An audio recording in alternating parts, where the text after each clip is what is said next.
Hi. Hey, someone made a noise. Holy shit. So Candy's right, like in many places in the world, audiences get excited, and often that happens in Australia, but not always. But in spoken word worlds, in slam poetry worlds, especially in other parts of the world, it's not just a poet getting up and talking at you, it's actually total involvement. So the one extremely pompous thing that they tend to do is to click when they like something. So can you all click for me? Yeah.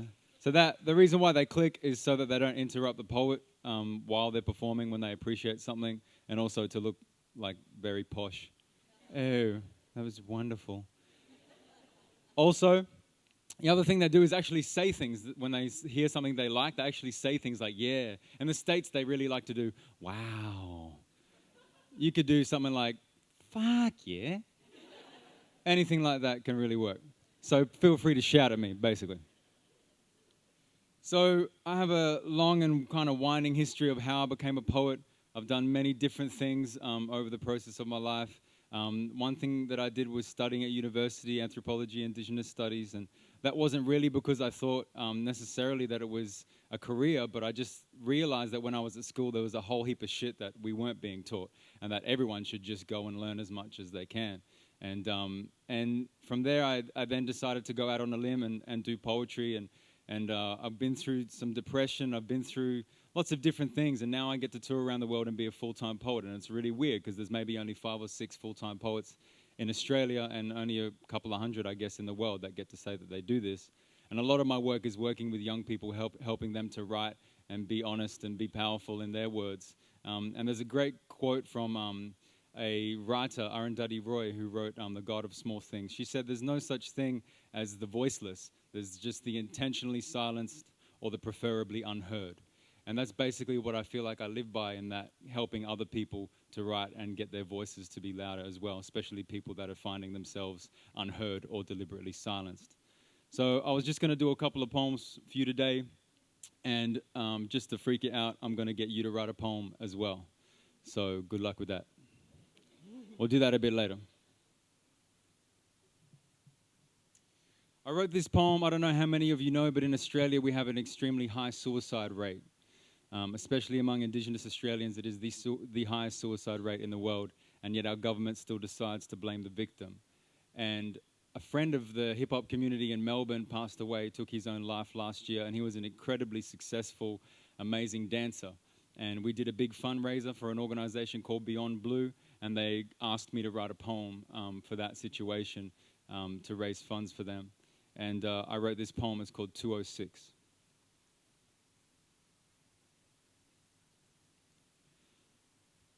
There are 206 bones in our bodies, and mine are just like yours.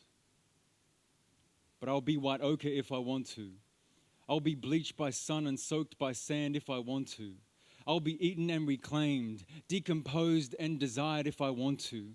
There are 22 bones in my feet, and I've named them after the poets who have walked before me. I will burn if I need to, be dust if I choose to. Desire smoke signals of yesterday, reminisce in my own future. I will be a figment of my own imagination if I choose to. I will be rubble, driftwood, dead weight, dead set, dead end, dead poet society.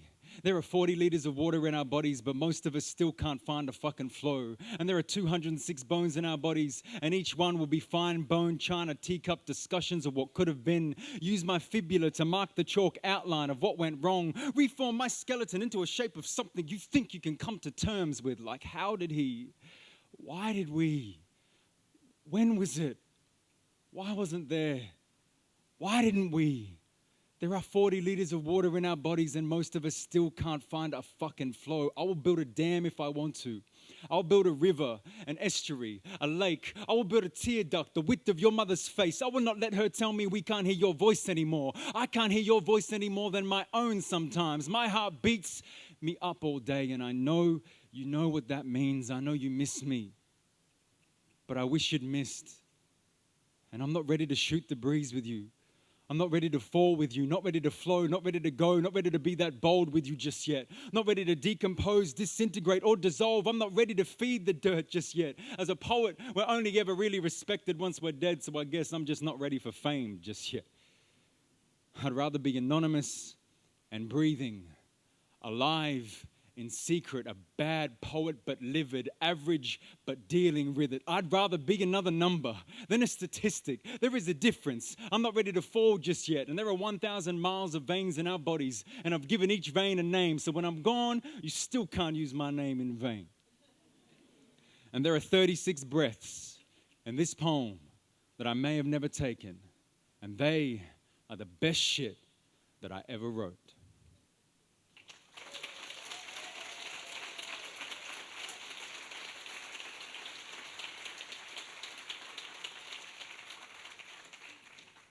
So, as promised, you are now going to write a poem. Does anybody know what a haiku is? Yes? Fuck yeah. That's exciting. Haikus are usually quite minimalist, but fuck yeah. So, haikus. The rule with haikus, first line is 5 syllables, second line is 7 syllables, third line is 5 syllables. So, for instance, I was teaching in Hong Kong, and the cafeteria at this school I was teaching was fucking terrible. So this kid wrote a haiku. This food will kill me at the cafeteria. People have died, man. So, you're all going to write a haiku. There is a pencil and paper in your little book, and you have to write a haiku about the government. Hey, what? It's Carnival of the Bowl. What's the problem? I all want you to write a haiku about the government. And I already checked, fuck Tony Abbott is 5 syllables. Just in case, just putting it out there.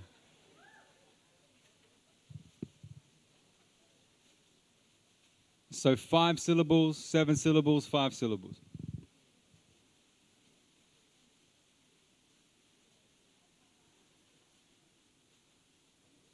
So you just count them out on your hands. That's the easiest way, 5, 7, 5. And if anyone needs any help, let me know. Anyone need any help? All good. Experts. Sweet as.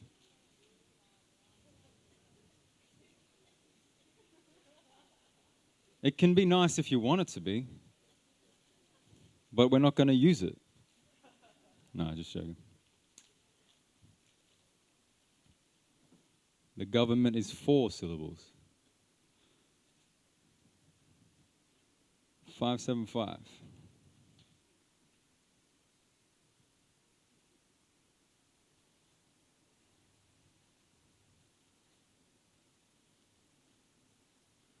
So it's not 575 words, it's 575 syllables.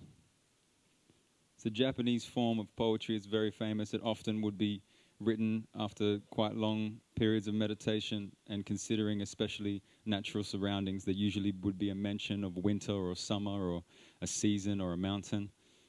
But today, the mountain that we're climbing is something to do with our current regime.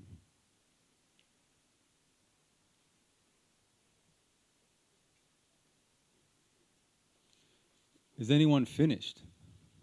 Oh, shit. And excited. All right, sweet. I'm coming to you.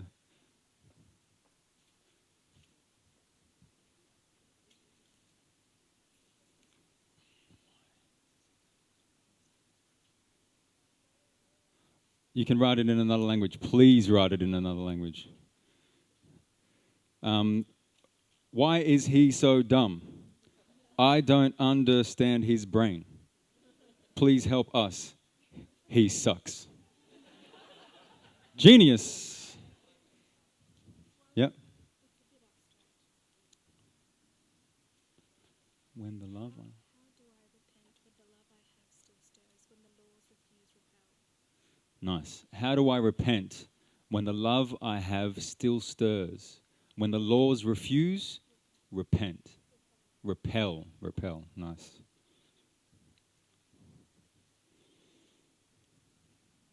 I think you should read this one. Can you read it? Good Lord, I feel a pine. Pine off you, pining pine hole. Government poem, so there. Lovely. Pain in the pine. All right, so what I want you to do now when you finish your poem is I want you to, if you have Instagram or Twitter or any of those things, I want you to take a photo of it.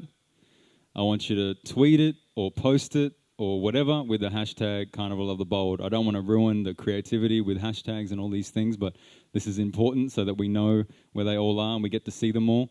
And then we have all of a sudden 190 more voices shouting something at the government. And I think that's important. I'm going to do one more poem. Yep, cool. I'm going to do one thing while you're finishing up.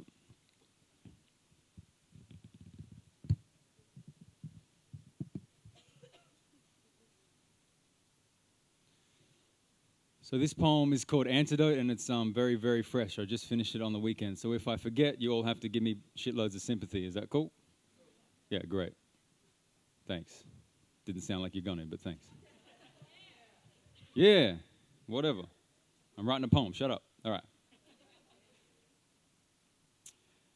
In Greek, the word for poison is pharmaki, but the word for medicine is pharmako, like pharmacy, because inside the poison is where we find the antidote. And they say live by the sword, die by the sword, but the word sword has the word in it because our words can be the antidote for so much so that we can retell history. I retell my past in any way I choose to. I even called my last terrible breakup the best thing that ever happened to me. Sometimes I like to rewrite Proverbs just to prove the point. Like it's not the bigger they are, the harder they fall. It's the smaller we are, the harder we brawl. And it's not behind every great man is an even greater woman. It's in front of every great woman is a mediocre man who just gets all the fucking credit. And you can lead a horse to water, but they're very hard to drown. And you should keep your friends close and your enemies as far the hell away as possible. Unless you want their poison to teach you how to cure yourself. You see, this poem is for the snakes. Because every time they bite us, they leave a drop of the medicine inside us. We can extract the antidote, hang it around our neck in a vial the shape of survival, carved out of the time I broke that redneck kid's nose in Musgrave Park when I was 15. Fuck that guy. He broke my pinky knuckle when I did it, though. I guess this life is a snake, eating its own tail in a cycle, constantly shedding its skin, dying and reinventing, killing and giving life, and unlocking its jaw every now and then to eat something bigger than itself. We all need to learn how to eat something bigger than ourselves sometimes. My friend went into chemotherapy this week. Her son shaved her head, and I took her beanie shopping. We bought two. One was green and the other survival. Afterwards, we had dinner, and she asked me all about my problems. I spoke so much about myself, the cancer almost disappeared. Jack, she calls it, is a blind date with a parasite that couldn't finish his own meal. The poison will kill her just enough to keep her alive, and she'll live long enough to make it look like it was medicine the whole time. There's no doubt. They say live by the sword, die by the sword, but be careful. Your tongue is the Excalibur stuck in the rock of your mouth. Most of us spend our whole lives trying to pull it out, learn how to use it properly, try not to swallow it by mistake, but still carve a name for ourselves inside of ourselves. So they say live by the sword, die by the sword, but I say live by the word, die by the word, because even inside the word, the word or exists, because it could go either way, W or D. They could be your wisdom or your death, be your wealth or your debt, make you wayward or direct, make you a warrior or a devil in distress. And we've all been both, so make sure you keep shedding your skin in a cycle, constantly reinventing, killing and giving life, and unlocking your jaw every now and then to eat something bigger than yourself, like a snake or a storyteller eating his own tail. Thank you.